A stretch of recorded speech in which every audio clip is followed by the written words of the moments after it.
সবাইকে আন্তরিকভাবে শ্রদ্ধা, সম্মান এবং শুভকামনা। আমার মুকুল স্যার ইউটিউব চ্যানেলে সবাইকে আন্তরিকভাবে স্বাগত। এখনও যে সমস্ত স্যার, ম্যাডাম, বন্ধু, ভাই আমার চ্যানেলটি সাবস্ক্রাইব করেননি, মুকুল স্যার ইউটিউব চ্যানেলটি, প্লিজ আমার চ্যানেলটি সাবস্ক্রাইব করে পাশে থাকবেন। আপনারা সাবস্ক্রাইব করলে আমার চ্যানেলটি আমি উৎসাহিত হব এবং আরও ভালো ভালো ভিডিও আপনাদের জন্য আমি পোস্ট করতে পারব। আজকে আলোচনা করব আরাকান আর্মি। বাংলাদেশের বিপদ কিন্তু দিন দিন বাড়াচ্ছে। বাংলাদেশের আকাশে কালো মেঘের ছায়া কিন্তু ঘনিয়ে আসছে আরাকান আর্মি নামে। এই আরাকান আর্মি মায়ানমারের মিলিটারি ওয়েস্টার্ন কমান্ডের পতন হয়েছে আরাকান আর্মির হাতে। মায়ানমারের মিলিটারির ওয়েস্টার্ন কমান্ডের পতন হয়েছে আর তার দখল নিয়েছে আরাকান আর্মি।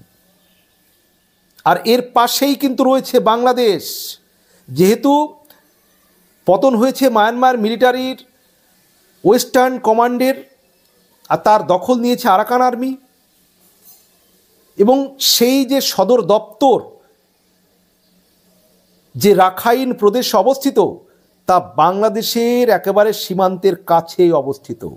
স্বাভাবিকভাবেই বাংলাদেশের জন্য কিন্তু এটা বিপদ সংকেত। যে কোনো পরিস্থিতিতে কিন্তু বাংলাদেশের উপরে কালো মেঘের ঝড় ঝঞ্ঝার পরিস্থিতি আসতে পারে। এই পরিস্থিতিতে বাংলাদেশের দুশ্চিন্তা কিন্তু বাড়াচ্ছে Arakan army. Myanmar military western command দখল করে নেওয়া হয়েছে বলে দাবি করেছে আরাকান আর্মি। একটা বিবৃতিতে আরাকান আর্মির মুখপাত্র জানিয়েছেন, রাখাইন প্রদেশে পুরো ওয়েস্টার্ন মিলিটারির সদর দপ্তর দখল করে নেওয়া হয়েছে। গ্রেপ্তার করা হয়েছে ডেপুটি রিজিওনাল কমান্ডার জেনারেল থাওং তুন এবং জেনারেল কেওকে। সেই সঙ্গে মিলিটারি কাউন্সিলের যে জওয়ানরা পালিয়ে গিয়েছেন তাদের তাড়া করে ধরার চেষ্টা করা হচ্ছে। তাহলে বুঝতে পারছেন, স্বাভাবিকভাবে এই পরিস্থিতিতে কিন্তু যেহেতু এই যে সদর দপ্তর যেটা রাখাইন প্রদেশে অবস্থিত, যেটা আরাকান আর্মিরা দখল করেছে, তা বাংলাদেশ সীমান্তের কাছে অবস্থিত। এই পরিস্থিতি কিন্তু বাংলাদেশের জন্য খুবই খুবই দুশ্চিন্তার কারণ। এবং এটাও কিন্তু শোনা যাচ্ছে যে বাংলাদেশের টেকনাফ থেকে বিস্ফোরণের শব্দ শোনা যাচ্ছে। গত সপ্তাহে মায়ানমার সীমান্ত লাগোয়া বাংলাদেশের বিভিন্ন জায়গা থেকে লাগাতার বিস্ফোরণের শব্দ শোনা গিয়েছে, এরকমও কিন্তু রিপোর্ট শোনা যাচ্ছে। বাংলাদেশের একাধিক সংবাদ মাধ্যমের রিপোর্ট অনুযায়ী বুধবার রাতেও ঘণ্টাখানেকের জন্য বাংলাদেশের কক্সবাজারের টেকনাফের বিভিন্ন প্রান্ত থেকে বিস্ফোরণের শব্দ শোনা যায়। তাহলে বুঝতে পারছেন, বাংলাদেশ সীমান্তে কিন্তু অলরেডি শব্দ শোনা যাচ্ছে। একাধিক যে বাংলাদেশের যে প্রতিবেদন, সংবাদ মাধ্যমের যে রিপোর্ট, সেই রিপোর্টে কিন্তু এই ধরনের খবর কিন্তু পাওয়া যাচ্ছে। এবং 9 দিন বন্ধ ছিল, তারপরে কিন্তু ফের শোনা গিয়েছে বিস্ফোরণের শব্দ।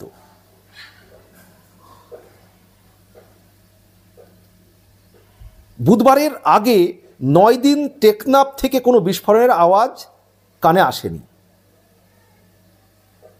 কিন্তু বুধবার রাতে ঘণ্টাখানেক ধরে বিস্ফোরণের শব্দ শোনা গিয়েছে।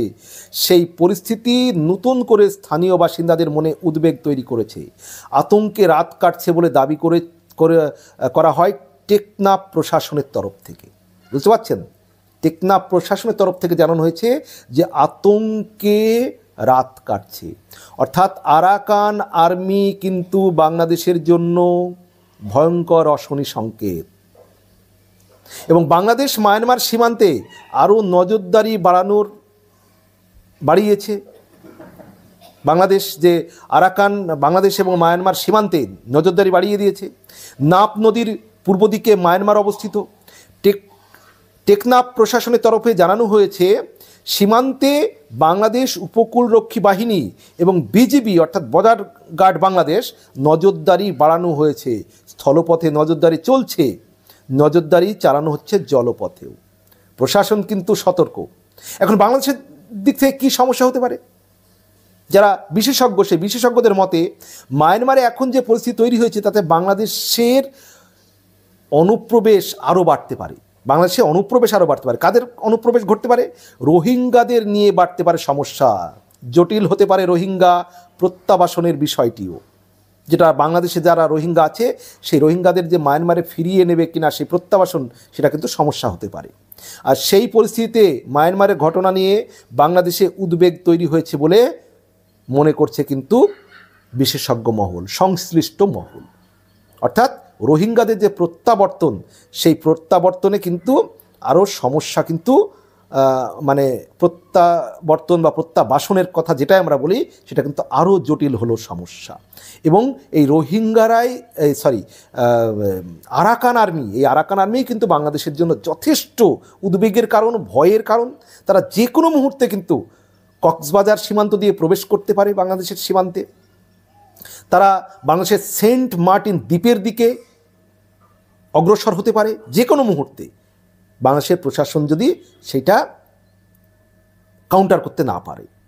এবং যে আরাকান আর্মির প্রায় 40,000 আর্মি তারা কিন্তু দাপট দেখাচ্ছে পুরো মায়ানমার জুড়ে। এখন প্রায় তাদের দখলে চলে এসছে মায়ানমার। এবং এই রোহিঙ্গা যে প্রত্যাবর্তনের ফলে কিন্তু বাংলাদেশের সঙ্গে যে মায়ানমারের, সেটা কিন্তু আরও জটিল হয়ে গেল, আরও সমস্যা হয়ে গেল। কিন্তু এদিকে বাংলাদেশিরা তো, কিন্তু বাংলাদেশ তো এই পরিস্থিতিতে ভারত নিয়ে পড়ে আছে, তারা ভারতের বিরোধিতা করবে। কিন্তু আরাকান আর্মি তাদের জন্য যে বিপদ, তারা তা বুঝতে পারছে না। বাংলাদেশের ধর্মীয় বক্তারা কখনো বলছেন, টার্গেট করছেন শিলিগুড়ির চিকেন স্নেককে, যে শিলিগুড়ির যে করিডোর, সেই করিডোরকে তারা কখনো বলছেন বিচ্ছিন্ন করে দেবেন, কখনো বলছেন 7 সিস্টারকে অস্থির করে দেবেন, মানে শিলিগুড়ি যে চিকেন স্নেক সেটাকে বিচ্ছিন্ন করে দিয়ে 7 সিস্টারকে আলাদা করে দেবেন। কখনো বাংলাদেশের ছোটো বড় নেতারা এরকম হুমকি দিচ্ছেন। তাদের মূল মাথা ব্যথা মানে নিয়ে ভারতের বিরোধিতা, ভারতের পণ্য বয়কট, ভারতের 7 সিস্টার অস্থির করে দেব, ভারতের শিলিগুড়ি চিকেন নেককে টার্গেট করে তারা আর কি শিলিগুড়ি করিডোর যেটা, সেটাকে 7 সিস্টার্স থেকে বিচ্ছিন্ন করে দেবো, এই নিয়ে তারা পড়ে আছে। কিন্তু তাদের বিপদ যে আরাকান আর্মি যে তাদের একেবারে সীমান্তে পৌঁছে গিয়েছে, তারা যে কোনো সময় কক্সবাজারে ঢুকে পড়তে পারে, যে কোনো সময় বাংলাদেশের সেন্ট মার্টিন দ্বীপের দখল নিতে পারে, সে বিষয়টি আপনারা বুঝতে পারছেন না। সতর্ক হন। অতিরিক্ত বাড়াবাড়ি না করলে ভারত আপনাদের আক্রমণ করতে যাবে না। কিন্তু আপনারা যেভাবে বাড়াবাড়ি শুরু করেছেন, এখন তো আবার কেউ বলছেন যে একজন বক্তব্য দেখলাম, প্রাক্তন কর্নেল ওলি সম্ভবত তিনি কি বলছেন, বাংলাদেশের প্রাক্তন কর্নেল ওলি, যে ভারত যদি তাদের সঙ্গে যুদ্ধ করে, তাদের কোনো প্রতিবেশী বা তাদের কোনো বন্ধু দেশ থেকে পারমাণবিক বোমা আক্রমণ করবে ভারতের উপরে, তাদেরকে দেবে। কর্নেল ওলি বলছেন, প্রাক্তন কর্নেল বাংলাদেশের, যে ভারত যদি তাদের সঙ্গে যুদ্ধ করে, তাদের কোনো বন্ধু দেশ তাদেরকে পারমাণবিক বোমা দিতেও নাকি প্রস্তুত আছে, তাদের সঙ্গে যোগাযোগ আছে। কি বক্তব্য! ভারতের সঙ্গে যুদ্ধ করবেন আপনারা, পারমাণবিক অস্ত্র নিজের নেই, অন্য দেশ থেকে নেবেন, অন্য দেশ দেবে আপনাদের, এই তো চিন্তাধারা।